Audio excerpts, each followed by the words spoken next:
वाळू माफियांचे धाबे दणाणले. जिल्हाधिकारी आणि पोलीस अधीक्षक थेट नदीपात्रात. जळगाव जिल्ह्यातील वाळू तस्करीवर प्रशासनाने आता कठोर भूमिका घेतल्याचे चित्र दिसून आले आहे. जिल्हाधिकारी रोहन घुगे आणि पोलीस अधीक्षक श्रीकांत धिवरे यांनी खेडी, कानळदा परिसरातील गिरणा नदीपात्राची स्वतः पाहणी केली. अधिकाऱ्यांनी 2 चाकी, पायी तसेच वाहनातून नदीपात्रात जाऊन पाहणी केली. यावेळी गावकऱ्यांशी संवाद साधत वाळू उत्खननाबाबत माहिती घेतली. संबंधित अधिकारी व तहसीलदार यांची कानउघडणी करत वाळू उत्खननाबाबत झिरो टॉलरन्सची भूमिका ठेवण्याच्या सक्त सूचना देण्यात आल्या. आता वाळू उत्खनन करून तर दाखवा, असा स्पष्ट संदेशच या कारवाईतून वाळू माफियांना मिळाला आहे.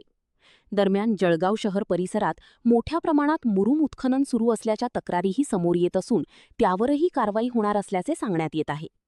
जिल्हाधिकारी आणि पोलीस अधीक्षक स्वतः नदीपात्रात उतरून पाहणी करत असतील तर विभागीय पोलीस अधिकारी, तहसीलदार, मंडळ अधिकारी आणि तलाठी यांनी यापूर्वी कारवाई का केली नाही, असा सवाल नागरिकांकडून उपस्थित केला जात आहे. आज झालेली कारवाई स्वागतार्ह असून हीच धडक कारवाई यापुढेही सातत्याने सुरू राहावी, अशी नागरिकांची मागणी आहे. गाडीचं साम्राज्य असेल, लिफ्ट बंद आहे, अनेक वर्षापासून बंद आहे. दिव्याखाली अंधार. जळगाव महानगरपालिकेच्या शेजारीच गोलानी मार्केटमध्ये घाणीचे साम्राज्य. महापौरताई शहरातील विविध ठिकाणी पाहणी करण्यासाठी जातात. मग महानगरपालिकेच्या अगदी शेजारी असलेल्या गोलानी मार्केटमध्ये का नाही? एकदा पाहणी झाली, फोटो सेशन झाले, मात्र त्यानंतर परिस्थिती जैसे थे असल्याचा आरोप नागरिकांकडून केला जात आहे. गोलानी मार्केटमधील लिफ्ट बंद असून त्याच लिफ्टमध्ये कचरा टाकला जात असल्याचे चित्र आहे. विशेषतः ज्येष्ठ नागरिकांना 4थ्या मजल्यावर जाण्यासाठी मोठा त्रास सहन करावा लागत आहे. महानगरपालिकेने तातडीने लिफ्ट सुरू करावी, नियमित साफसफाई करावी, कचरा हटवून स्वच्छता राखावी, ज्येष्ठ नागरिकांसह सर्व नागरिकांची गैरसोय दूर करावी. महाराष्ट्र नवनिर्माण सेनेचे उपमहानगर अध्यक्ष ललित शर्मा यांनी प्रत्यक्ष गोलानी मार्केटमध्ये जाऊन पाहणी केली. नागरिकांशी संवाद साधला असता येथे नियमित साफसफाई होत नसल्याच्या तक्रारी नागरिकांनी मांडल्या. आता नागरिकांच्या समस्या घेऊन सर्व नागरिक मिळून महापौरांची भेट घेणार असून गोलानी मार्केटच्या प्रश्नांवर तातडीने तोडगा काढण्याची मागणी करण्यात येणार आहे. महापालिकेच्या शेजारीच जर अशी अवस्था असेल तर शहरातील इतर भागांचे काय? कर घेतात ना, मग यांना त्यांचा हक्क हा मिळालाच पाहिजे. विचार करा, आता एवढी मोठी गाडीचं साम्राज्य असेल, लिफ्ट बंद आहे, अनेक वर्षापासून बंद आहे. टॉयलेटचा इतकी परिस्थिती खराब आहे, टॉयलेटची, गाडीचं साम्राज्य आहे.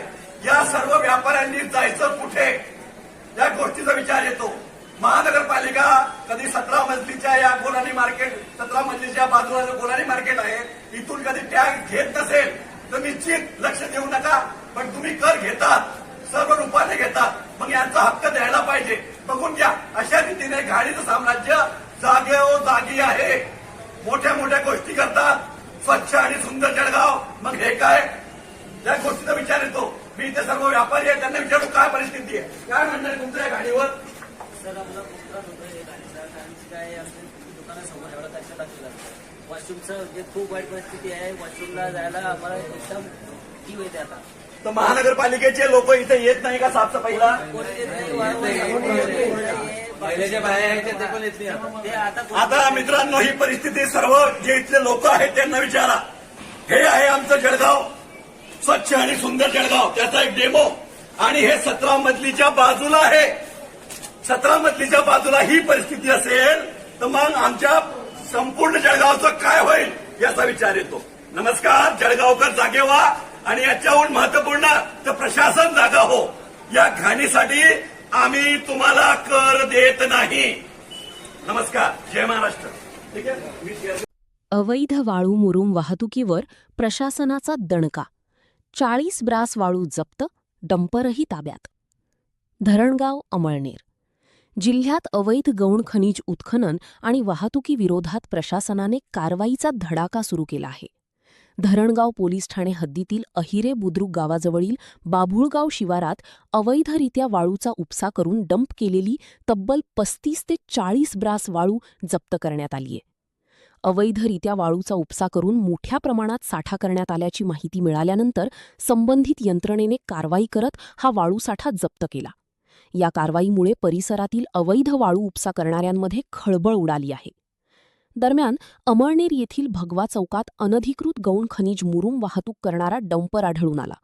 संबंधित डंपर ताब्यात घेऊन तो तहसील कार्यालय अमळनेर येथे जमा करण्यात आला आहे. वाळू मुरुम माफियांवर लगाम कधी?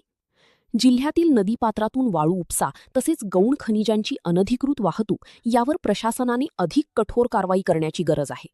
केवळ वाहने पकडण्यापुरती कारवाई न करता अवैध उत्खननाचा मूळ स्रोत शोधून संबंधितांवर कठोर कारवाई होणार का, असा सवाल नागरिकांकडून उपस्थित केला जात आहे.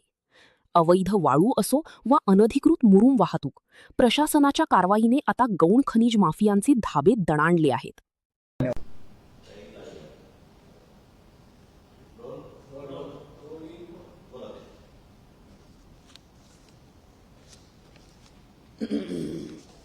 काय बोलतो? कारण मुळामध्ये 2022ला 7 मार्च 2022ला पूर्ण महापालिकेचा जो एक टर्म असतो तो संपल्यानंतर गेल्या 4 वर्ष महानगरपालिकेमध्ये नगरसेवकांची निवडणूकच नाही झाली. हे सगळ्यांना ज्ञात आहे. त्यानंतर ऑक्टोबर-नोव्हेंबर 2025 सुरू झालं की आता निवडणूक ह्या दिवशी लागतील, ह्या दिवशी म्हणजे ह्या महिन्यात वगैरे वगैरे. त्याबरोबर मुंबईच्या महापालिकेने प्रथम जर काय केलं असेल तर त्यांनी महापौर बंगला हा 4 वर्ष बंद असल्यामुळे दुरुस्तीला घेतला.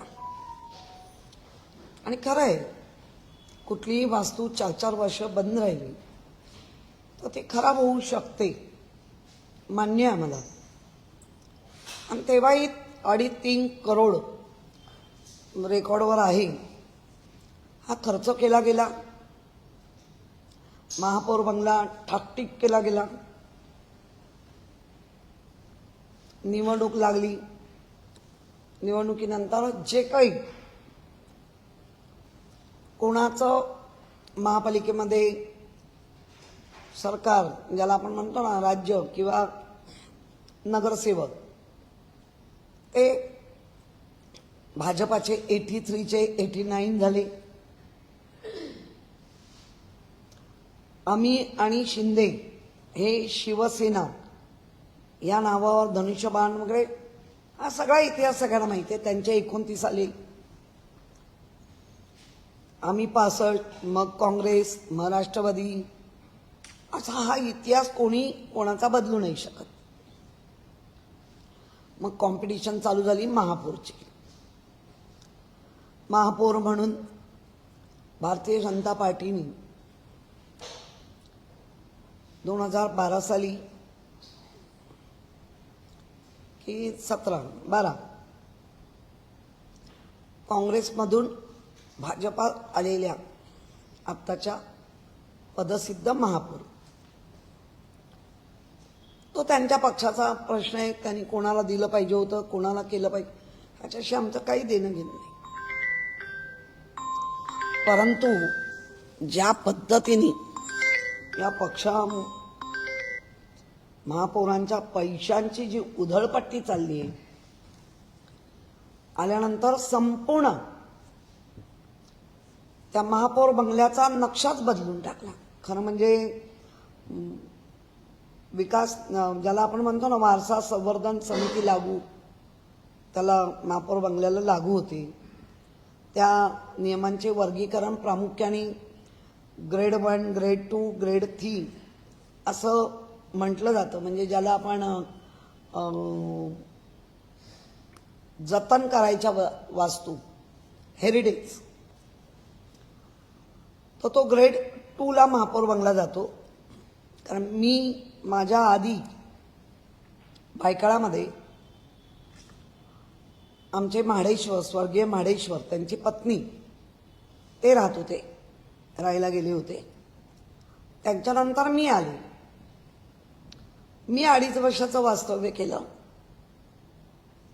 मध्ये 4 वर्षाचा गॅप. आज म्हाडेश्वर वहिनी सभागृहात हजर आहेत, त्या निवडून आलेत, मी स्वतः सभागृहात हजर आहे.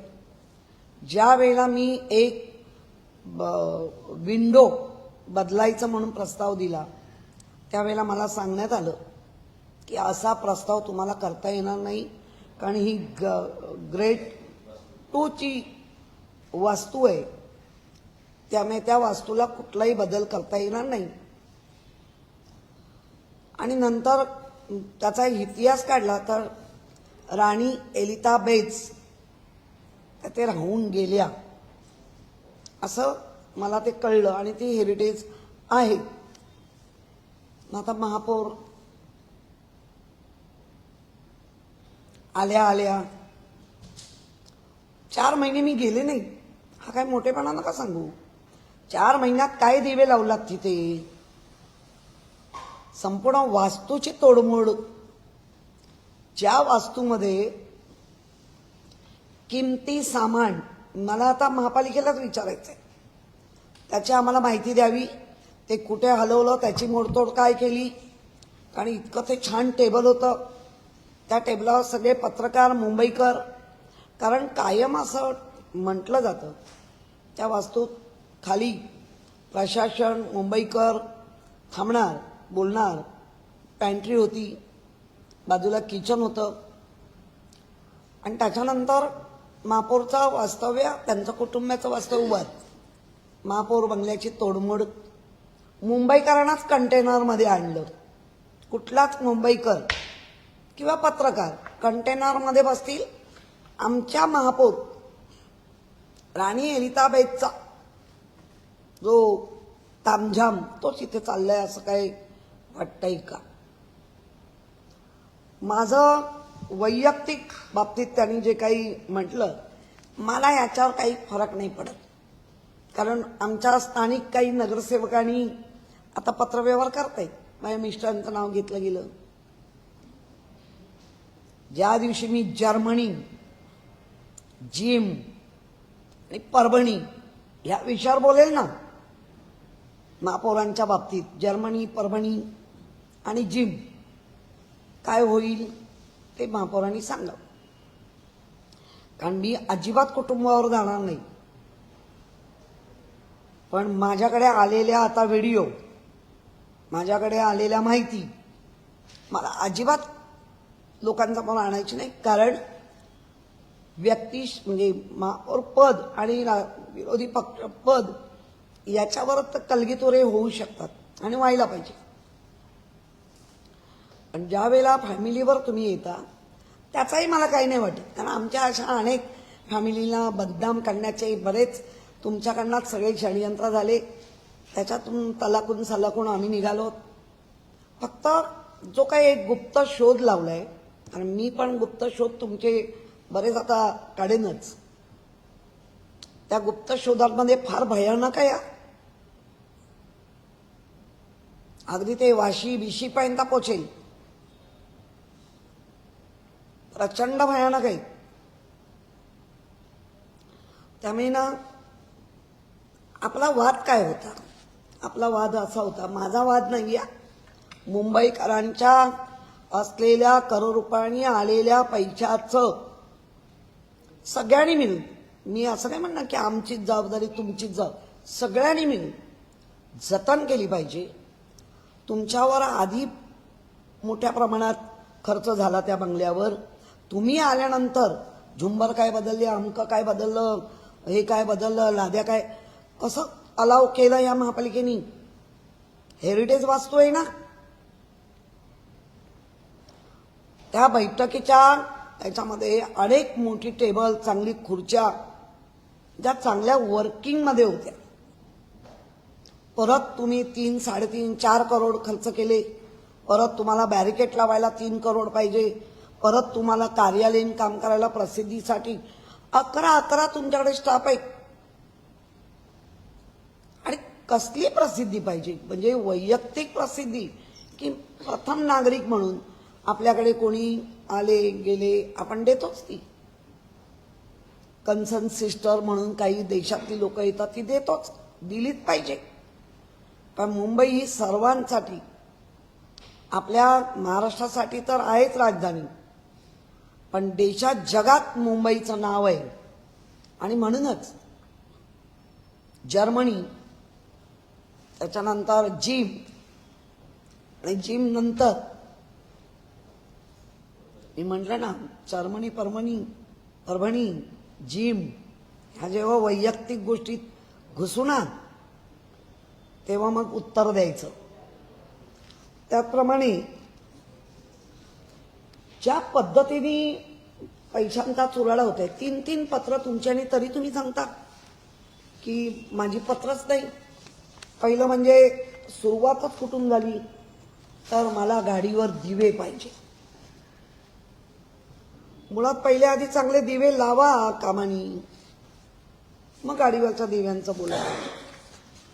आणि ते असे पाहिजे तसे पाहिजे, तिथेच पहिला वाद चालू झाला. कारण रेड कार्पेट किंवा रेड जे काही आपल्याला दिवे दिले जातात ते नाही पाहिजे करूनच तर गेल्या 10 वर्षात बंद झाली. आणि आल्या आल्या महापौरांना ते दिवे हवे झाले.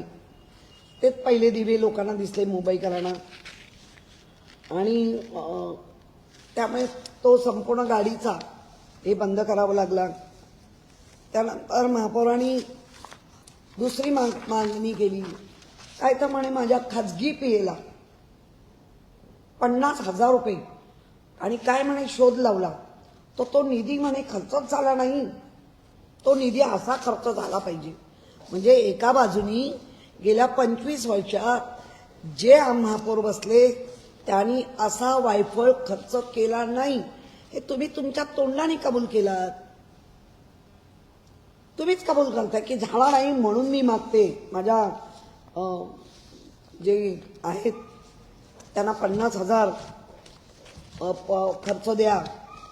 त्याच्यानंतर आयुक्तांच्या डिपार्टमेंटकडनं स्टेनो, लिपिक हेही मागून घेतलं. म्हणजे ज्या वेळेला तुमच्याकडे इतका मोठा जो महानगरपालिकेच्या MS डिपार्टमेंट किंवा आयुक्त डिपार्टमेंटची लोक तुमच्या सेवेत असताना, आम्ही महापौर असताना आयुक्तांचा, AMCचा किंवा महानगरपालिकेच्या काही गोष्टी ज्या लोकांपर्यंत पोचल्याच पाहिजे, लोकांसाठी काय करतोय, आणि महापौरांचा असा तो खर्च अपेक्षित होता आणि तो करत होते. मी कधी ह्या गोष्टीकडे आम्ही लक्षच नाही दिलं, कारण आम्हाला ती गरजच नाही वाटली. म्हणजे माझी प्रसिद्धी, माझी काय? आज मी म्हणते, ही जी काही खुर्ची आहे ही माझ्या पिताश्रींनी नाही दिली. या खुर्चीचा एक वेगळा भले आम्ही आज विरोधात आहोत. जेव्हा मला महापौर बनवलं ते माझ्या पक्षाचे जी लोक प्रमुख असतात ते बनवतात. आपल्या पिताश्रींनी दिलेलं नाहीये. आपल्या पिताश्रींनी आपल्याला नाव, कर्म करत राहा हे दिलंय. पण माझं दालन, माझा बंगला कुठला? अहो, हा 2.5 वर्षाचा तामझाम आहे, नंतर या आमच्या बाजूलाच. त्यामुळे मला आश्चर्य वाटतं, यांना झालंय काय? अनेकदा मी असं म्हटलं, खरं बोललं स्वतःवर आपण मुंबईकरांचे किती पैसे खर्च करून घेणार आहात? ज्या तिसरं आलं 50,000 ते झाले, गाडी झाली. तिसरं काय आलं की श्रेणिक कोटेजनचं, यांनी त्यांचं झालेलं नुकसान जे आता बातम्या तुमच्या माध्यमातून किंवा प्रिंट मीडियाच्या माध्यमातून मी वाचते ते बघितलं तर ते ऑलरेडी मुलांची फसवणूक, विद्यार्थ्यांची फसवणूक करून त्यांच्यावर ऑलरेडी बरेच गुन्हे काय जे काही चाललंय त्याचं तुम्ही प्रमोशन करता.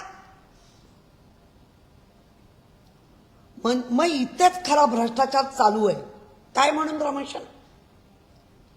कशासाठी प्रमोशन करता? तर म्हणे अरे आमच्या महानगरपालिकेच्या शाळांमध्ये इतके दर्जेदार शिक्षक आहेत की आतापर्यंत त्यांनी आपला दर्जा 10वीच्या वर्गात मुलं 90%, 95% जेव्हा रिझल्ट लावतात ना, आणि जेव्हा महानगरपालिकेची मुलं या मुंबईत पहिली येतात ना, त्याच्यावरच कळतं आपला दर्जा किती मोठा आहे. पण यांना विश्वास नाही. ज्यांची शिफारस म्हणून जे करतायत त्यांना काय, जे काय कर्जबाजारी झाले त्यांना कर्जातनं बाहेर काढण्याची मॅडमनी घेतली का? आणि मग इथे वाटत ना हा भ्रष्टाचार आहे. आणि तुम्ही स्वतः तर अडचणीत आलात, त्या एज्युकेशन चेअरमनला पण अडचणीत आणलं. पत्र आहे.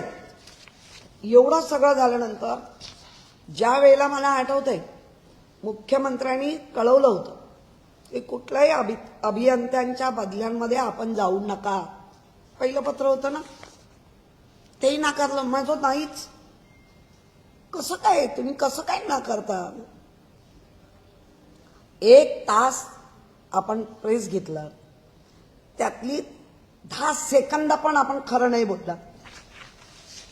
आणि मला असं वाटतं ज्याला आपण बदल्यांमध्ये स्थगितीचे हे प्रकरण, कॅश फॉर पोस्टिंग, हे पहिला घाट घातला गेला. माझं म्हणणं आहे तुम्हाला अधिकार द्यायलाच पाहिजे, पण कर्तव्य तर करा.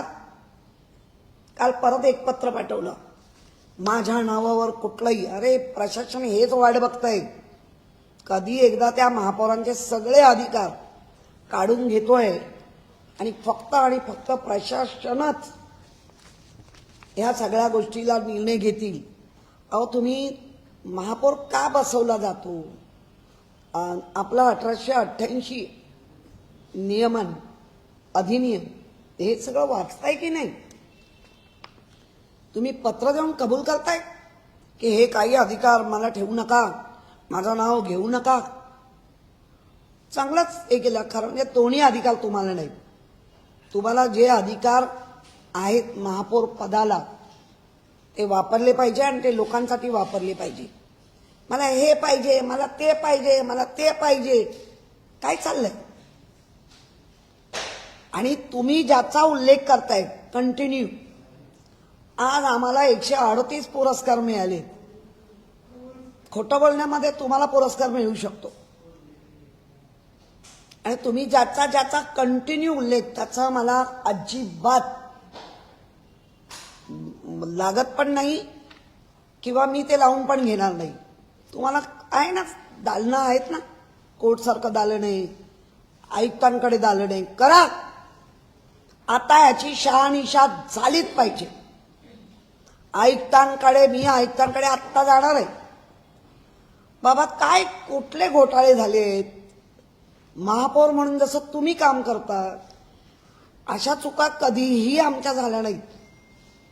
उलट मीडिया म्हणा किंवा जगात या मुंबई महापालिकेची कीर्ती असलेल्या आयुक्तांबरोबर राहून काम करून आम्ही ती मिळवली. भयानक विषाणूचं साम्राज्य होतं कोविडसारखं, त्या काळात आम्ही काम केलं.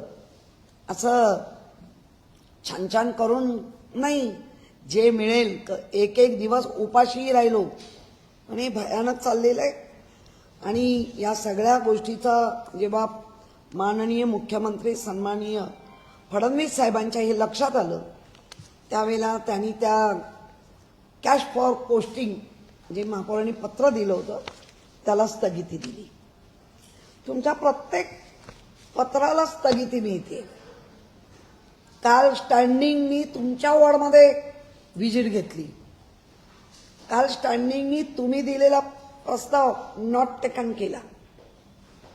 ही नामुष्कीन कोणाची आहे याच्यावर तुम्हाला जरा पण मनाची नाहीच, जनाची तरी हे आहे का, वागण्यातून दिसते का? महिला म्हणून जेव्हा आम्ही एकमेकींबद्दल आदराने बोललं पाहिजे, पण ज्या दिवशी मी ठरवते की नाही आता या गोष्टीवर, त्याच दिवशी माती खायचीच आहे. काय चाललंय तुम्ही जे जे काही माझ्या मिस्टरांबद्दल मला बरं वाटतं. कधी नव्हे तो किशोर पेडणेकर म्हणजे माझ्या विभागातले लोक जर ऐकत असतील तर ते म्हणतील की त्या देव माणसाला या अशा बाईंनी का ओढलं. कारण कधीच ते रिटायर्डच काहीतरी 2023 झाली. मी महापौर असताना पण सकाळी उठून जॉब करत होते स्वतःचा, रात्री पण कोणाला दिसत नव्हते. कारण आले जेवले की आपलं काम करायचं. कधी मीडिया म्हणून तुम्ही सांगू शकता कधी होते. त्यांच्या नावावर म्हणे कंपनी आहे, चॅलेंज आहे महापौरांना, थोबाडाला येईल ते बोललात का, माझं पत्र येईल आज, खरं करून दाखवा कुठली कंपनी माझ्या मिस्टरांच्या नावावर आहे. मी बाकी प्रताप तुमचे सांगणार आहे, येणार आता ते सगळ्यांचे येणार. फॅमिलीला घेतलात ना, आता येणार प्रताप. म्हणून म्हटलं जर्मनी ते परभणी, जिम सगळं येणार. घरात कोण कोणाशी बोलत नाही, कोण कोणाकडे वेगळा राहतो, सगळं येणार. आता मात्र नाक शाबूत राहील याची काळजी घ्या. कारण आरोप करताना प्रूफ द्या. मी प्रूफ देऊन बोलणार, असं पत्र देणार आणि बोलणार. ज्या गोष्टीचा तुम्ही आरोप करता त्या गोष्टीच्या चौकशा काही संपल्या, काही चालू आहेत. काय आहे, माझं काहीच प्रॉब्लेम नाही. कधीही करा, कुठेही करा, कशीही करा. म्हणून परत परत सांगते, जिम जर्मनी ते परभणी, एखाद्यांच्या घरात घुसून त्या घराचा आखाडा करणं हे मला आवडत नाहीये, मी करू इच्छित नाही. परंतु जर आपण अशा प्रकारे आज ते कोटेजाचा तुम्ही प्रमोशन केलं, 2022 पासून दिवाळा निघालेला क्लास त्याचं तुम्ही प्रमोशन करता, याचा अर्थ काय काय घ्यायचा. म्हणजे ज्या गोष्टी नाही घडल्या, बरं त्याच्यात तुम्ही जे म्हणताय हे पत्र माझं नाही, ते पत्र, सगळ्यावर आवक जावक. अगदी काल काय त्या कोण पीए, त्या पीएनं तर आता ते यावंच लागणार आहे त्यांना, पण त्यांची टेप वाजवली ती किती खरं आणि ती खोटी ती आता आणणार, त्या पण अडचणीत येणार. कारण तुम्हाला एमएच डिपार्टमेंट काम करायला बसवलंय क्या उचापती करायला बसवलंय हा पण प्रश्न येणार. त्यांनी नंतर हेही सांगितलं की माझ्या दालनात की कागदांची हो मी माझे दिलेले पत्र ती पत्राची उत्तर का दिली नाही हेच तर मी मागितलं. आणि आपल्याकडे ती आहे म्हणजे काही चॅनलवाले असे असतात ते आले होते. त्याच्यानंतर मी एमएसला बोलवलं, एमएसच्या असलेला स्टाफ त्यांना बोलवलं आणि म्हटलं द्या कागदपत्र माझी द्या. त्यांनी कबूल करावी की आम्ही त्या महापौरांची कागदपत्र दिली वैयक्तिक, मी कशाला मागू. त्यामुळे मला असं वाटतं फारच महापौरांचा कारभार बेताल चालू आहे. कुठल्याच गोष्टीचं त्यांना तारतम्य राहिलं नाही. ज्या गोष्टीवर फोकस केला पाहिजे त्या गोष्टी फोकस होत नाहीयेत. फक्त मला द्या एवढंच चाललंय. आणि काल त्यांनी एक जे वाक्य वापरलंय झारीतले शुक्राचार्य, मुळात झारीतले शुक्राचार्य कोणाला म्हणतात माहितीये का, जेव्हा स्वकीय त्रास देतात. आम्ही तर विरोधातच आहोत आणि आम्ही विरोधात आहोत तर विरोधात 90% चूक आहे ती बोलणारच. पण झारीतले शुक्राचार्य हे कोणाचं नेतृत्व करत होते ती दंतकथा ऐकून घ्या. राक्षसांचं नेतृत्व करत होते. कच, दमयंती, शुक्राचार्य ह्या सगळ्या गोष्टी जरा समजून घ्या. मग असे कोण राक्षस आहेत तुमच्या पक्षात की जे तुम्हाला त्रास देत आहेत. आणि झारीतले शुक्राचार्य आता शोधाच, कारण तुम्ही एज्युकेशनला आणलातच अडचणीत, अजून किती जणांना आणणार आहात. तुम्ही महापालिकेतल्या 3 अधिकाऱ्यांना आम्ही मागितल्या आता चौकशा, एक उद्यान अधीक्षक, एक गॅरेज प्रमुख आणि एक PRO प्रमुख, तिघांचे तुम्ही लेखी मागितले ना, येऊ देतात त्यांच्या चौकशा आता बाहेर. आम्ही मागतोय, तुमचं पत्र आहे म्हणून मागतोय.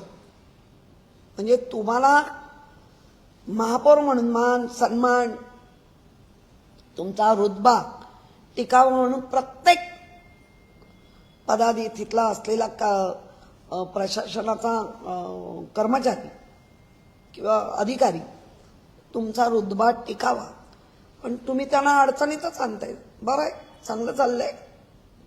आणि जे मी आता पत्र देईन त्याची नीट व्यवस्थित उत्तरच द्या, बघायचं आता. ताई, तुमच्या विस्ताराचा उल्लेख केला गेला महापौरांकडून की त्यांची कंपनी होती कोविड काळामध्ये घोटाळा झाला. मोहित खाडे यांनी देखील पत्र लिहिलंय की माफी मागितली पाहिजे. तुम्ही देखील म्हणताय की या सगळ्या संदर्भात महापौरांनी चौकशी करून पुरावे द्यावे.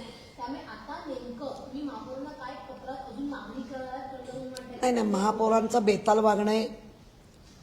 खूप खोटं बोलतायत. प्रत्येक गोष्टीमध्ये त्यांचा स्वार्थ आणि भ्रष्टाचार दिसतोय. कोटीच्या कोटी उड्डाणं लगेच हवी झाली. त्याच्यावर अनेकदा माननीय मुख्यमंत्र्यांनी रोख लावण्याचा प्रयत्न केला. मुख्यमंत्र्यांना पण माननीय अशा झाल्या आहेत. सभागृह नेत्याचा कालच आपण पाहिलं, खाली बसा म्हणते ना, बसाच. काय तुम्ही काय नळावर भांडायला उभे राहिला? ती भांडणं आता कमी झाली. आता सुशिक्षित झाली लोक, नळच राहिले नाहीत आणि भांडणही नाही राहिली. पण अगदी पदर बिदर खोचून काही गोष्टी चुकल्या पण असतील, मी त्यालाही डिनाय नाही करत. पण पालक म्हणून त्या सभागृहाचं तुमचं काम नाही. आणि आम्हाला जेव्हा वाटतं की अरे बापरे महापौरांचं लक्ष नाही, मग आमच्या आयुक्तांचं लक्ष नाही, कोणतरी चुकीची माणसं बसली आहेत, त्याची शहानिशा करायला जाणं का ते आमच्या दृष्टीने अयोग्य कसं काय ठरू शकतं. उद्या कोण काय ठेवून गेलं तर तो काय फुटणारा बॉम्ब आहे किंवा काही असेल, ते काही एकाचच नाही घेऊन जाणार. आणि जर त्याची चौकशी तुम्हाला काय इतकं लागलं, मुळात याचं एमएच डिपार्टमेंट, आयुक्त डिपार्टमेंट यांनी या सगळ्या गोष्टीची शहानिशा करायला पाहिजे. तुम्ही चॅनलवाले पण आतमध्ये आलात तर तुमच्या चॅनलचं जे काही कार्ड आहे एक तर इथे लावा किंवा गळ्यात घाला. आम्हाला कसं कळणार तो चॅनलचा माणूस आहे? त्यामुळे अशा गोष्टी पुन्हा घडू नये याच्या आम्ही कायम काळजी घेत राहू. पण महापौर जर अशाच बेताल वागायला लागल्या, खोटं बोलायला लागल्या, तर पुढचे सगळे दिवस कठीणाहून कठीण झाल्याशिवाय राहणार नाही. श्रेणी कोटेच्याबद्दल त्यांनी स्पष्टीकरण दिलंय. ते म्हणतायत की माझ्या दालनातून असं कुठलंही पत्र आयुक्तांकडे गेलेलं नाही. म्हणजे वारंवार असं होतंय की अनेक वेळा पत्र महापौरांच्या नावे जातात, पण नंतर तेही काय डिनाय करतात की माझ्या नावे कुठलंही पत्र गेलेलं नाही. आताही कोटेच्याबद्दल ते बोलतायत की मी असं कुठलंही पत्र शिफारसीचं लिहिलेलं नाही आयुक्तांकडे. पुण्यामध्ये ज्या का कोणी आकांक्षा मालची यांची इन्क्वायरी लावते मी पण. ह्या इमेज डिपार्टमेंटमध्ये कामाला बसले आहेत की तरफदारी करायला बसले आहेत. आणि जर पत्र नाही म्हणतात तर मग इथे पत्र जे दिसतंय आवक जावक टाकून ते कोणाचं आहे? मुळात तुमची सही ज्यांनी कोणी केली आहे करा ना कंप्लेंट. हा गंभीर गुन्हा आहे. पण त्याच्यासाठी कुठली सुई कुठेही वळवाल वाटेल तशी. प्रकरणं काही घडून कधी गेली आणि तुम्ही त्याची उदाहरणं आत्ता देताय याचा अर्थ तुम्ही सक्षम नाही. तुम्हाला हे कारभार जमत नाही. तुम्ही आ म्हणायला खूप जाताय कारण मनामध्ये भ्रष्टाचार किती करू आणि भस्म्या झालाय तुम्हाला. अशा पद्धतीने हे बरोबर नाही. आणि पत्र आहेत आपल्याकडे. आता ज्या नगरसेविका सदस्य मी म्हटलं ना काही संस्था पण आता पत्र देत आहेत. कारण काही ज्या आजूबाजूच्या संस्था आहेत, कारण 2002 पासून आम्ही नगरसेवक आहोत, त्यांनी कायम पाहिलंय माझं कुठेही ऑफिस नाही. मी महापालिकेच्या पाच्य कार्यालयात काम करते, शाखांमध्ये काम करते किंवा वेळ पडली तर मी घरी बोलवते. त्यामुळे माझं कुठेही प्रायव्हेट ऑफिस नाही. मी कुठली करोडोची ज्वेलरी वापरत नाही. करोडोची ज्वेलरी वापरत नाही. मग ते सगळे इंट्रो घड्याळापासून ते सगळं असं कोणीतरी काहीतरी दिलं तर हे आमच्या गोव्याच्या या किती वर्ष माझ्या त्याच्या पलीकडे कुठला आम्हाला हव्यास नाही. बिल्डिंगमध्ये बनलं घर म्हणून आमचं आहे ना का आम्ही 10 2002 पासून ते 2021 पर्यंत राहतच होतो. ताई, वारंवार महापौर अडचणी देत आहेत. म्हणजे एखादं पत्र त्यांच्या नावाने जाते, त्यांच्या बंगल्याचं डागडुजीचं असेल किंवा आता श्रेणी कोटेजांचं असेल, त्यांच्या नावाने पत्र जात आहेत. मात्र नंतर त्या डिनाय करतात की हे पत्र माझ्या कार्यालयातून गेले नाही. आता सभागृहामध्ये तुम्ही महापौरांच्या विरोधात आवाज उठवण्याचा कारण का वारंवार त्या अडचणी देत आहेत, मात्र स्वतःला बाहेर काढण्याचा पुरेपूर प्रयत्न करतात. नाही, मुळामध्ये जी काही वापरली जाते ती नीट वापरा ना.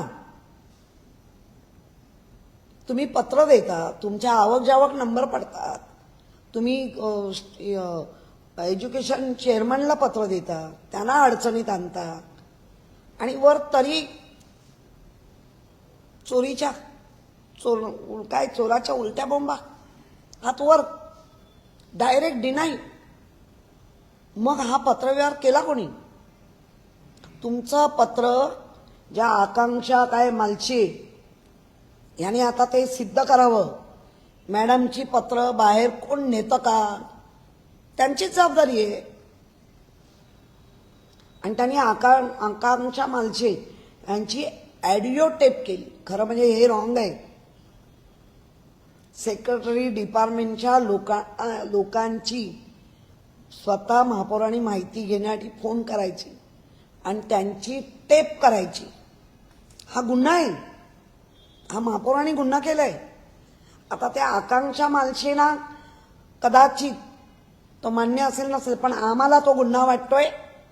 आणि आकांक्षा मालशे या भ्रष्टाचारामध्ये त्यांच्याबरोबर किंवा काय मिळवण्यामध्ये त्याही सामील आहेत का असा आता प्रश्न आहे.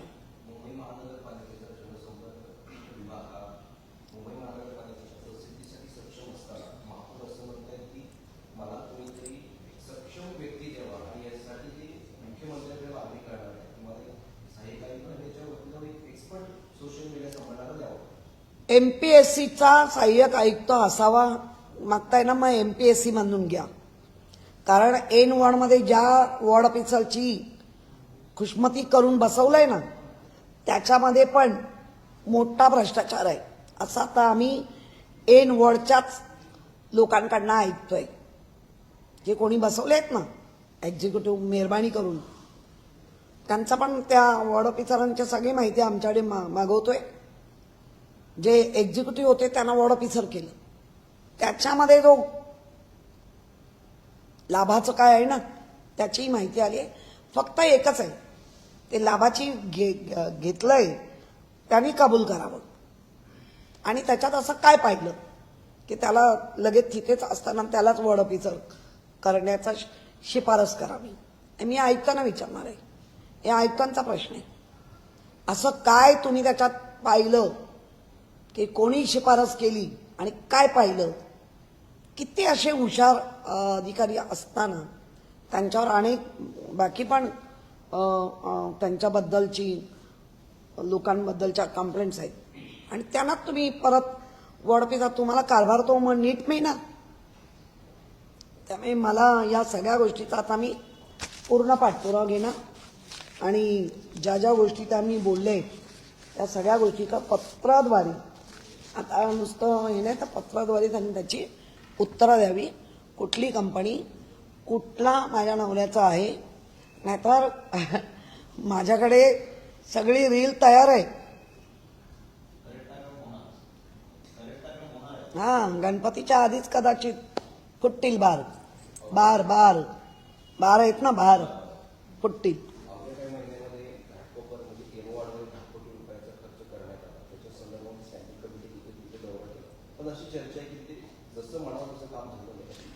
हो बरोबर आहे. ज्या डीपीडीसीतून फंड बऱ्यापैकी दिला गेला डीपीडीसीतून 4 वर्षात, त्याच्यानंतर ह्यांनी 58 करोड एक टेकडीवरची लोकांना म्हणणं आहे इथे कधीच काम केलं जात नाही पण टेकडी दिसते, मग टेकडीतली लाभ तो सगळा मिळवला जातो का असं तिथल्या लोकांचं म्हणणं आहे. आणि स्टँडिंगनी राऊंड घेतलाय, आमच्या काही सदस्यांनी पण त्याच्यावरती आवाज उठवलाय स्टँडिंगमध्ये. त्यामुळे हळूहळू कदाचित तो गणपतीच्या आधी बार फुटेल, कारण बार फार आहे. जो मेयर ने परिवार तक गई हैं, परिवार की बातें जो कही हैं, आपके पति के भी नाम लिए हैं, कंपनी के बारे में कहा है, क्या कहना चाहेंगे? नहीं, कंपनी का नाम लिया है तो उन्होंने वो भी दिखाना चाहिए कि मेरे हस्बैंड कौन से कंपनी में है, क्योंकि एक प्रतिष्ठित पद है.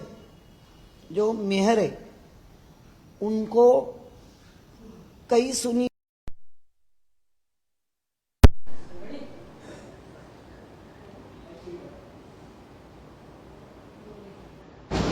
नमस्कार.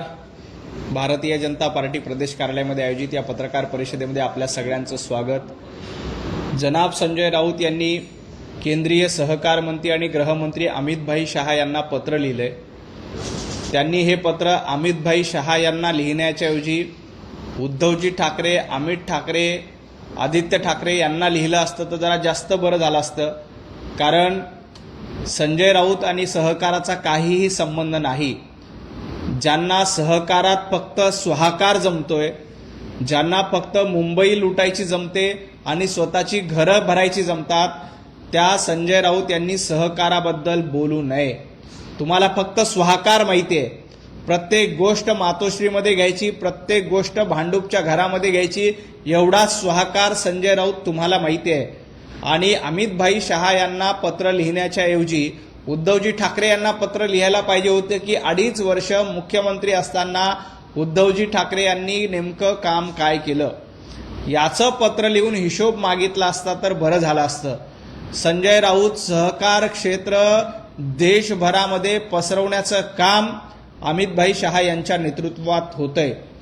ज्या काँग्रेसला 70 वर्षामध्ये सुचलं नाही की सहकार क्षेत्रामधून देशाची क्रांती होऊ शकते, पहिलं सहकार मंत्रालय अमितभाईंच्या नेतृत्वात सुरू झालं.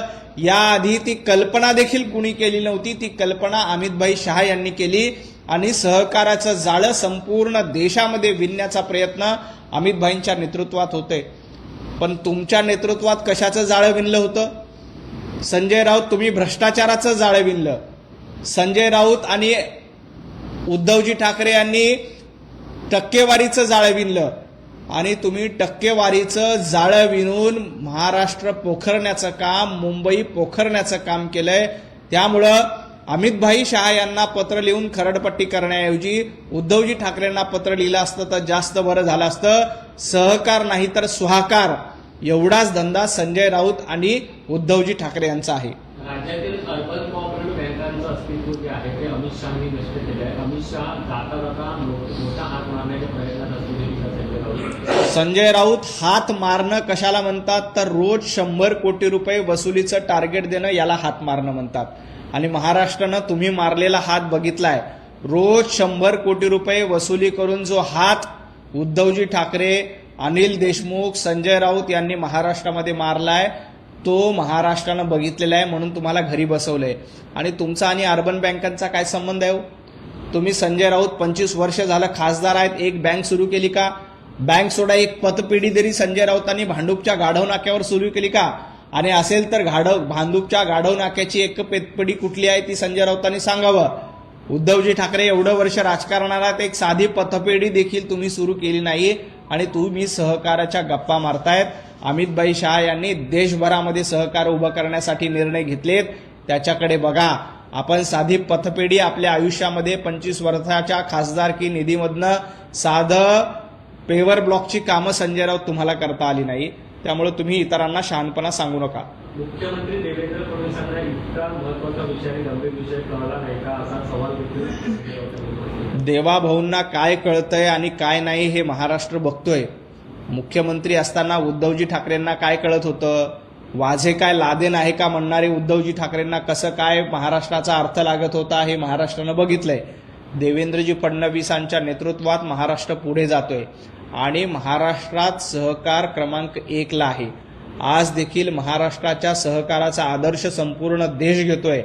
ज्या पद्धतीनं सहकार चळवळ महाराष्ट्रामध्ये रुजली, वाढली, आज ती देशभर वाढवण्याचं काम अमितभाईंच्या नेतृत्वात होतंय. संजय राऊत म्हणतायत की सगळं काही गुजरातमध्ये देत आहे, सगळं काही गुजरातमध्ये देत आहेत, परंतु जनाब संजय राऊत तुम्ही सगळं काही राहुल गांधींच्या चरणावर अर्पण करताय, तुम्ही सगळं काही सोनिया गांधींच्या चरणावर अर्पण करतायत. त्याच्याकडे बघा. अख्खा पक्ष तुम्ही संपवला आणि उरलेला सुरलेला पक्ष तुम्ही काँग्रेसच्या चरणावर अर्पण केलाय, त्याच्याकडे बघा. सहकार क्षेत्राचा आणि संजय राऊतांचा काहीही संबंध नाही. सहकार म्हणजे स्वाकार आणि स्वतःचं पोट भरणं एवढंच संजय राऊतांना माहिती आहे.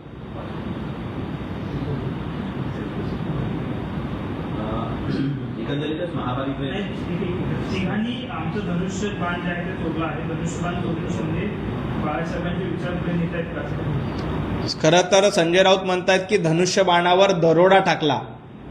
अहो संजय राऊत 2029ला महाराष्ट्राच्या मुख्यमंत्री पदावर दरोडा टाकणारे उद्धवजी ठाकरे, संजय राऊत तुम्ही होतात. महाराष्ट्राच्या मुख्यमंत्री पदावर दरोडा टाकून तुम्ही तो मुख्यमंत्रीपद तुमच्याकडे घेतलं. कारण महाराष्ट्रातल्या जनतेनं देवाभाऊंच्या नेतृत्वात युतीला बहुमत दिलं होतं. दरोडा टाकण्याची परंपरा उद्धवजी ठाकरेंनी सुरू केली आणि महाराष्ट्राच्या राजकारणात पहिला दरोडा कोणी टाकला असेल तर उद्धवजी ठाकरे आणि संजय राऊत या दोघांनी मिळून टाकला होता. त्यामुळे दरोडाची भाषा करू नका आणि धनुष्यबाण गोठवण्याची मागणी करताय. मी काल देखील सांगितलं, धनुष्यबाण गोठवण्याची मागणी म्हणजे वंदनीय बाळासाहेब ठाकरे यांचे विचार गोठवण्याची मागणी. धनुष्यबाण गोठवण्याची मागणी म्हणजे हिंदुत्वादीचे विचार गोठवण्याची मागणी. परंतु तुमच्यासारख्या नेभळटांना आयुष्यात कधीही हिंदुत्व गोठवता येणार नाही. संजय राऊत तुम्ही नेभळट आहात हे महाराष्ट्रानं बघितलंय. त्यामुळे दरोड्याची भाषा करण्यापेक्षा आपल्या पक्षात काय चाललंय त्याच्याकडे लक्ष द्या. शिंदे, शहा आणि निवडणूक आयोगाने चोरी केली आहे. महाराष्ट्रातून लुटमारीचे कार्यक्रम सुरू असल्याचा आरोप आहे. नाही, महाराष्ट्रातली लूटमार कशी होती हे 2.5 वर्ष उद्धवजी ठाकरे मुख्यमंत्री असताना बघितलंय. अमितभाई शहा देशाचं नेतृत्व करतायत. एकनाथजी शिंदे शिवसेनेचे वंदनीय हिंदू हृदय सम्राट बाळासाहेब ठाकरेंचे विचार पुढे नेत आहेत. म्हणून जनतेनं एकनाथजी शिंदेना आशीर्वाद दिलेत. जनतेनं एकनाथजी शिंदे यांना 55 जागा निवडून दिल्या आणि उद्धव ठाकरेंना 15 जागांवर समाधान मानावं लागलं. अनेक महापालिकेमध्ये उद्धवजी ठाकरेंना भोपळा देखील फोडता आला नाही. आणि संजय राऊत तुम्ही ज्या भांडूपमध्ये राहता तिथं भांडूपमध्ये तुमचा नगरसेवकही निवडून आणता आला नाही. त्यामुळे एकनाथजी शिंदे, अमितभाई शहा, देवेंद्रजी फडणवीस यांच्यावर टीका करण्याच्या आधी आपल्या भांडूपमध्ये आपल्याला आपला नगरसेवक कधी निवडून आणता येईल याचं चिंतन संजय राऊतांनी केलं तर बरं होईल. प्रबोधनकार ठाकरे यांचं देवळांचा धर्म आणि धर्मांची देवळे हे पुस्तक जे आहे ते राष्ट्रपतींना संजय राऊतांनी दिले, त्यावर काही चर्चा होती. धीरेंद्र शास्त्री राष्ट्रपतींना भेटले आणि संजय राऊतांना मिरची लागली. संजय राऊत गर्व से कहो हम हिंदू है असं म्हणणारे वंदनीय बाळासाहेब ठाकरे होते. आता तुम्हाला राष्ट्रपती भवनामध्ये एखादे धार्मिक गुरु गेले तर तुमच्या पोटामध्ये दुखतंय. हिंदुत्ववादी लोक राष्ट्रपती भवनामध्ये गेले तर तुम्हाला मिरची लागती. तेच तिथं टोप्या घालून, जाळीदार टोप्या घालून, हिरवे शाल पांघरून काही लोक पूर्वी काँग्रेसच्या काळामध्ये राष्ट्रपती भवनामध्ये रोज फिरत होते, तेव्हा तुमचं पोट दुखत नव्हतं, तेव्हा तुम्हाला मिरच्या झोंबत नव्हत्या. आज हिंदुत्ववादी लोक, हिंदू धर्माचा प्रचार करणारी काही धार्मिक मंडळी राष्ट्रपती भवनात गेली तर तुम्हाला लगेच त्याच्यावर टीका करावीशी वाटते. तुम्ही आता खऱ्या अर्थानं जनाब झालात आणि तुमची वैचारिक सुन्नता झाली आहे. तुम्हाला आता जाळीदार टोप्या जास्त प्रिय आहेत. जाळीदार टोप्या आणि हिरव्या शाल घातलेले लोक राष्ट्रपती भवनात गेला असता तर तुम्ही फटाके वाजवले असते आणि पेढे वाटून आनंद साजरा केला असता. परंतु हिंदुत्ववादी लोक जर राष्ट्रपती भवनात गेले तर संजय राऊत तुम्ही टीका करतायत, ही टीका फक्त आणि फक्त मतं मिळवण्यासाठी आहे. तुम्ही ज्या काही दाढ्या कुरवळतायत त्या फक्त आणि फक्त काही मतं घेण्यासाठी तुम्ही अशा पद्धतीनं दाढ्या कुरवळून इतरांना खुश करण्याचा प्रयत्न करतात. आज धीरेंद्र शास्त्रींवर टीका करतायत, परंतु वंदनीय हिंदू हृदय सम्राट बाळासाहेब ठाकरेंनी आम्हाला सांगितलं होतं गर्व से कहो हम हिंदू आहे, आणि त्याच मंत्राने आज आम्ही पुढे जातोय. तुम्ही मात्र गर्व से कहो हम जनाब है अशा पद्धतीचं वर्तन करताय. गर्व से कहो हम जनाब है म्हणणाऱ्या संजय राऊत आणि उद्धवजी ठाकरे यांना महाराष्ट्रातील जनता धडा शिकवल्याशिवाय राहणार नाही. राहुल गांधी पुण्यामध्ये येत आहेत, त्यावरती काँग्रेसचे नेते असं म्हणतात की भाजप घाबरलेले आहे, मुख्यमंत्री घाबरले म्हणून त्यांनी असं प्रतिक्रिया दिली. जसे इथे विजय वडेट्टीवार असं म्हणतात की आम्ही शाळा सुरू केली, तुम्ही संघाच्या शाखा सुरू केल्या. नाही, काँग्रेस म्हणतंय की भारतीय जनता पार्टी राहुल गांधींच्या दौऱ्यांनी घाबरली आहे. मुळामध्ये महाराष्ट्र काँग्रेस राहुल गांधींच्या दौऱ्यांनी धास्तावली आहे. त्यांनी धास्ती घेतली आहे की राहुल गांधी महाराष्ट्रामध्ये येऊन नेमका काय विनोद करतात आणि काय कॉमेडी करतात. पुढचे 8-15 दिवस आम्हाला महाराष्ट्रामध्ये त्याची सावरासावर करावं लागेल. कारण राहुल गांधी प्रत्येक ठिकाणी जाऊन असा एक नो बॉल टाकतात की काँग्रेसचे उरले सुरले कार्यकर्ते काँग्रेसला सोडून पळून जातात. अशा पद्धतीचं नो बॉल टाकायची आणि कॉमेडी करण्याची सवय राहुल गांधींना प्रत्येक ठिकाणी आहे. जिथं जिथं राहुल गांधी जातात तिथं तिथं काँग्रेस खतम करून येतात, काँग्रेस संपून येतात. राहुल गांधींचं अभियान काँग्रेस वाढवा असं नाही तर काँग्रेस संपवा असं आहे. कारण ज्या ज्या ठिकाणी आजपर्यंत राहुल गांधींनी प्रचार केला तिथं त्यांचे खासदार पडले. जिथं जिथं राहुल गांधी जाऊन येतात तिथं तिथं काँग्रेसचे कार्यकर्ते लगेच राहुल गांधींच्या नावावर बोंबा मारून काँग्रेसला सोडचिठ्ठी देतात. त्यामुळं राहुल गांधींच्या दौऱ्यामुळं हर्षवर्धन सपकाळ धास्तावलेले आहेत, त्यांनी धास्ती घेतली आहे. विजय वडेट्टीवारांनी धास्ती घेतली आहे. सतेज पाटील त्यांचं नेतृत्व करतायत, परंतु सतेज पाटलांनी देखील धास्ती घेतली आहे की कोल्हापूरमध्ये आपलं आता उरलेलं सुरलेलं डिपॉझिट देखील जप्त होईल. कारण राहुल गांधी अशी काहीतरी बडबड करून जातील आणि महाराष्ट्रातल्या लोकांच्या भावना दुखून जातील की उद्या काँग्रेसला लोक जोड्याने मारतील, अशी अवस्था होईल. आणि राहिला प्रश्न विजय वडेट्टीवारांचा. विजय वडेट्टीवार, तुम्ही शाळा बांधल्या का शाखा बांधल्या हे बघितलंय. आम्ही सेवा करणारे आहोत आणि तुम्ही मेवा खाणारे आहात. काँग्रेसनं 60 वर्ष महाराष्ट्रामध्ये मेवा खाण्याचं काम केलंय. भारतीय जनता पार्टीचं आणि देवाभाऊंच्या नेतृत्वातलं सरकार जेव्हापासून आलंय तेव्हा आम्ही महाराष्ट्राची सेवा करतोय. मेवा खाण्याचं काम काँग्रेसचे नेते करतायत तर सेवा करण्याचं काम भारतीय जनता पार्टी आणि देवाभाऊ करतायत. हे वडेट्टीवारांनी लक्षात ठेवावं. राहुल गांधी यांच्या कार्यक्रमाला गर्दी होते, मात्र नरेंद्र मोदींच्या कार्यक्रमाला गर्दी होत नाही असं संजय राऊत यांनी केलं. संजय राऊतांनी आता मोठा चष्मा लावला पाहिजे आणि साध्या चष्मानं दिसत नसेल तर भिंगाचा चष्मा लावला पाहिजे. नरेंद्र मोदीजींनी इंस्टाग्रामवर जर का पोस्ट केली तर त्याला करोडोमध्ये व्ह्यू मिळतात. आणि नरेंद्र मोदीजींचा पुण्यामधला दौरा असू द्या किंवा अन्य कुठल्या राज्यामधला दौरा असू द्या, खाली दक्षिणेमधल्या आंध्रमधला दौरा असू द्या, लाखोंच्या संख्येनं जनता आणि लोक मतदार मोदीजींना आशीर्वाद देत आहेत. 140 कोटी जनतेचे आशीर्वाद मोदीजींच्या पाठीचे आहे. संजय राऊतांना एक सांगा की संजय राऊत ज्या राहुल गांधींच्या नेतृत्वात लोकसभेला 99 जागा निवडून आल्या, 99 जागा राहुल गांधींच्या लोकसभेला निवडून आल्या आणि भारतीय जनता पार्टीच्या एकट्याच्या 240 जागा निवडून आल्या. तुम्हाला 2014, 2019 आणि 2024 ही सगळे आकडेवारी मिळून केली तरी 240 पार होत नाही, तेवढी एकट्या भाजपची आहे. त्यामुळे संजय राऊत एकदा भिंगाचा मोठा चष्मा लावा. तुमच्याकडे डॉक्टरकडे जाण्यासाठी पैसे नसतील तर वर्गणी जमा करून मी तुम्हाला चांगल्या डोळ्याच्या डॉक्टरला दाखवतो आणि डोळ्याच्या डॉक्टरला चेकअप केल्यानंतर मोदीजींच्या सभेची गर्दी बघा आणि राहुल गांधी एका बंदिस्त हॉलमध्ये आपल्याच कार्यकर्त्यांच्या मुलीबाळींना बोलून, आपल्याच कार्यकर्त्यांच्या विद्यार्थिनींना बोलून बंदिस्त सभागृहामध्ये भाषण देणार आहेत. राहुल गांधीमध्ये हिंमत असेल ना तर ओपन फॉर ऑल, सर्वांसाठी खुल्या अशा पद्धतीनं कार्यक्रम राहुल गांधींनी घ्यावा आणि मग विद्यार्थ्यांच्या प्रश्नाची उत्तर द्यावी. राहुल गांधींना पळता भुई थोडी झाल्याशिवाय राहणार नाही. नाना पटोलेंनी एक वक्तव्य केले की अमेरिकेने आरएसएसला आतंकवादी संघटना म्हणून घोषित केले. नाना पटोले दहशतवाद्याचा हल्ला झाल्यानंतर दहशत बाटला हाऊसमध्ये अश्रू कोणी वाहिले होते. दहशतवादी हल्ल्याला हाफिज सईदला हाफिज साहब कोण म्हणून उच्चार करत होतं. हिंदू दहशतवादी म्हणून काँग्रेसनं कशा पद्धतीनं हिंदूंना हिनवलं. हिंदू टेररिस्ट हा शब्द पहिल्यांदा काँग्रेसने आणला होता. अमेरिकेचं सोडा, आपल्या पक्षाकडे लक्ष द्या. मुळामध्ये हिंदू विरोधी भूमिका घेण्याचं काम सातत्यानं काँग्रेसनं केले. काँग्रेसनं मग हिंदू दहशतवाद हा शब्द वापरला, हिंदू भगवा आतंकवाद हा शब्द वापरला आणि सातत्यानं या हिंदूंचा अपमान करण्याचं काम काँग्रेसनं केले. आता देखील वंदे मातरमला विरोध करून काँग्रेस हिंदूंचा अपमान करते. नाना पटोले, यावेळेला पोस्टल बॅलेटवर तुम्ही निवडून आलात. पुढच्या वेळेला असाच अपमान करत राहिलात तर तुमचं डिपॉझिट जप्त झाल्याशिवाय राहणार नाही. टॅक्सी चालक यांना मराठी न आल्यास परवाना निलंबित केला जाणार, यावरती राज्यात तपासणी सुरू झाली आहे आणि यामध्ये 1200 पेक्षा अधिक चालकांवरती कारवाई देखील करण्यात आलेली आहे.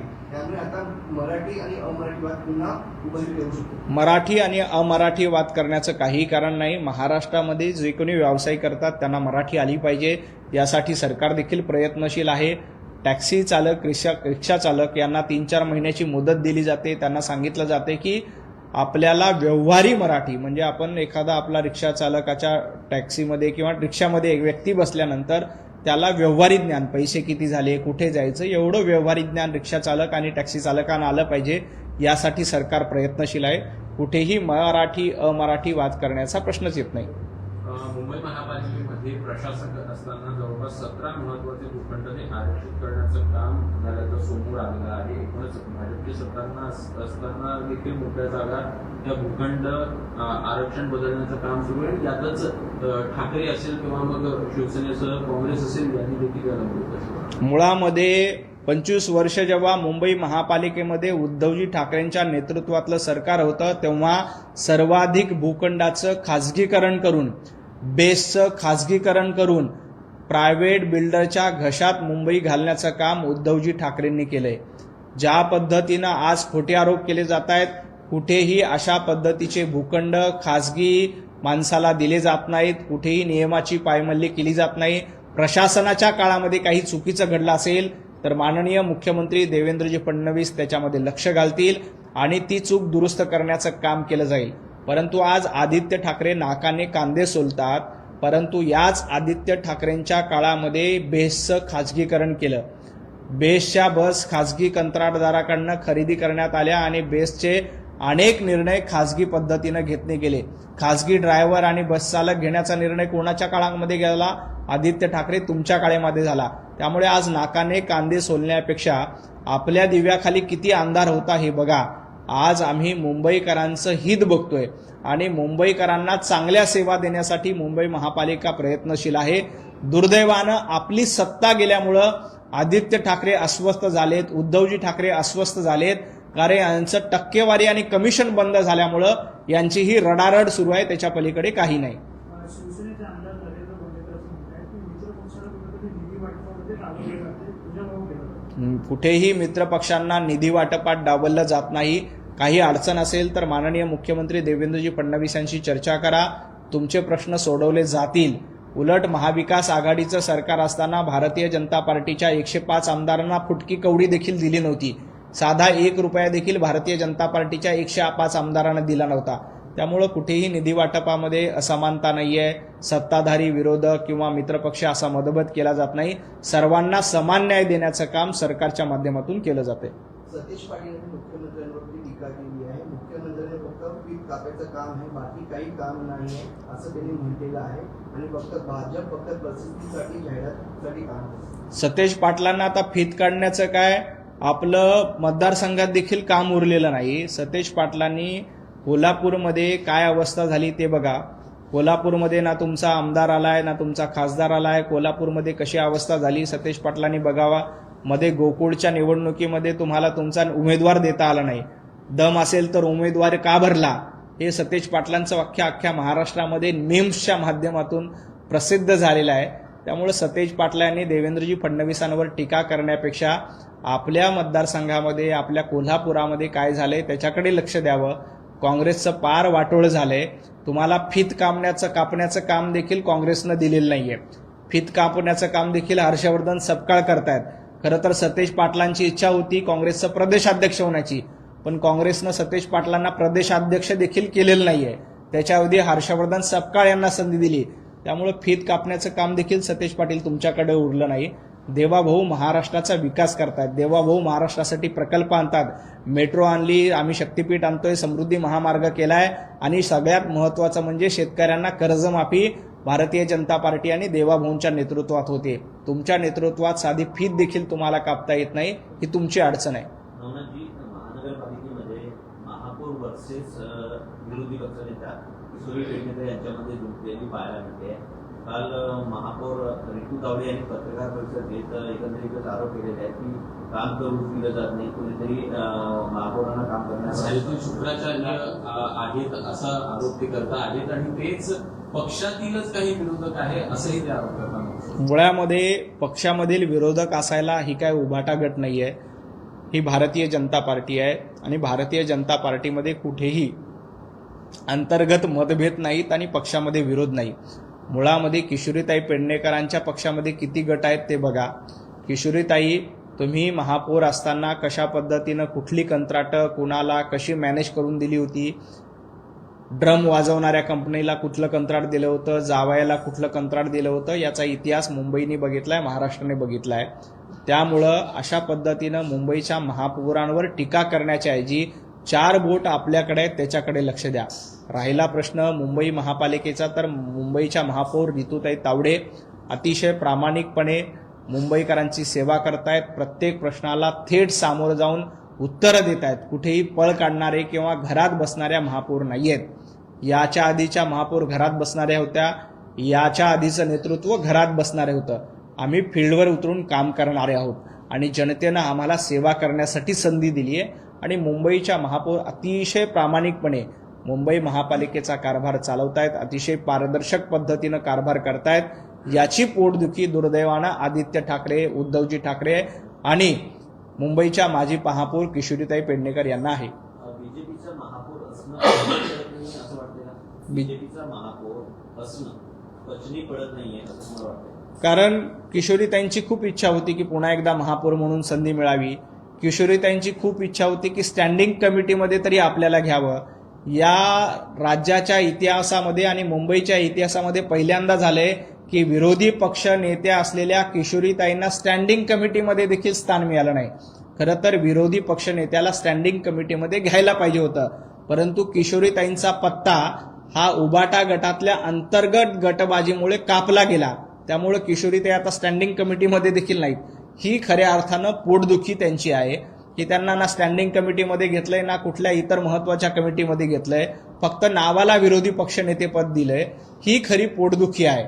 आदित्य ठाकरे यांची इच्छा होती की शिवसेनेचा उबाटा गटाचा महापौर मुंबईवर असावा आणि मुंबई पुन्हा एकदा लुटून मातोश्री 3 बांधता येतं का याचा प्रयत्न करावा.